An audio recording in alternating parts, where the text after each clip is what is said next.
नमस्ते भैया लोग, और आप लोग कैसे हैं? सब ठीक ही होंगे माता रानी के कृपा से। अवध धाम पे मेरा एक बहुत ही प्यारा भजन हमने गाया है भैया, और आप लोग के बीच में गया है। आप लोग उसे ज़्यादा से ज़्यादा सुने, शेयर करें, और चैनल को तो सब्सक्राइब करना ना भूलिएगा।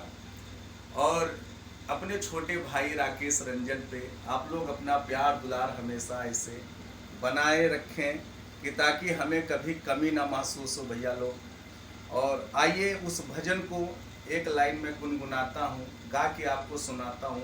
अच्छा लगेगा तो कमेंट बॉक्स में कमेंट करके आशीर्वाद मुझे ज़रूर दीजिएगा भैया। ये अपने छोटे भाई राकेश रंजन पर अपना प्यार जरूर लुटाइएगा। आइए एक लाइन में सुनाता हूँ।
यही सॉन्ग है, आप लोग के बीच में गया है भैया, और आप लोग इसे ज़्यादा से ज़्यादा सुनिएगा और चैनल को सब्सक्राइब जरूर कीजिएगा भैया।